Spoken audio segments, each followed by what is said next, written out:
நான் உங்க Kyle physiotherapist. இன்னைக்கு நம்ம பார்க்க போகிறது நம்மளோட ஹாம்ஸ்ட்ரிங் ஃப்ளெக்சிபிலிட்டிக்கா ஸ்ட்ரென்தன் பண்ணுறதுக்கு எப்படி என்னென்ன எக்ஸசைசஸ் பண்ணுறாங்க, ஃப்ளெக்சிபிலிட்டி இம்ப்ரூவ் பண்ணுறதுக்கு என்ன மாதிரி எக்ஸசைசஸ் பண்ணுறாங்க. எல்லாரும் காலை அகட்டி வச்சு நின்று ஜஸ்ட் ஃபார்வர்டாக பெண்ட் பண்ணி தரையை தொட ட்ரை பண்ணுங்க.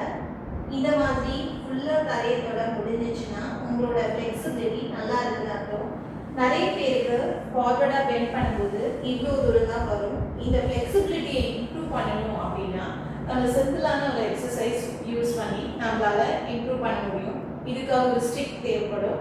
ஸோ ஒரு ஸ்டிக்கோ, மாப் ஸ்டிக்கோ, ஒரு பேம்பூ ஸ்டிக்கோ நீங்கள் எடுத்துக்கலாம். 1 arm டிஸ்டன்ஸில் வச்சுட்டு கையை இப்படி ஹோல்ட் பண்ணிட்டு நம்மளோட கையை நெக்ஸ்ட் டு நெக்ஸ்ட் கொண்டு போகணும். க்ளோஸராக நெக்ஸ்ட் டு நெக்ஸ்ட் கொண்டு போய் டில் த எண்ட் நம்ம அந்த மாதிரி கொண்டு போகணும். இது பண்ணும்போது ஸ்லோவாக பண்ணணும், ரிதமிக்காக பண்ணணும், ஸ்டெடியாக பண்ணணும். உங்களோட ஃபுல் ரீச் எவ்வளோ தூரம் போகுதோ அவ்வளோ தூரம் போயிட்டு அங்கே ஒரு செகண்ட் ஹோல்ட் பண்ணிட்டு நெக்ஸ்ட்டு நீங்கள் பேக் ரிட்டர்ன் வரணும். ரிட்டர்ன் வரும்போது ஃபார்வர்ட் பெண்டிங்லேருந்து ஸ்ட்ரெயிட்டன் பண்ணணும். ஸோ ஸ்லோவாக பண்ணணும். உங்களோட பேக் வந்து ஃபுல் ரேஞ்ச் அச்சீவ் பண்ணணும்.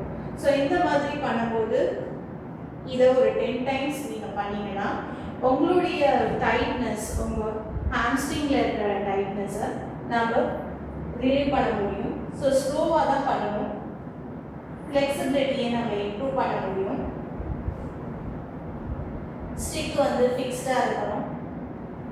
எவ்வளோ தூரம் உங்களுக்கு போகுதோ அந்த தூரம் வரைக்கும் இந்த ரேஞ்ச் வச்சு பண்ணலாம். உங்கள் ஹாம்ஸ்ட்ரிங் மசில் நல்லா ஸ்ட்ராங்காக இருந்துச்சுன்னா உங்களுடைய ஸ்ப்ரிண்ட் ரன்னிங் அப்போ உங்களால் ஸ்ப்ரிண்ட் பண்ண முடியும்.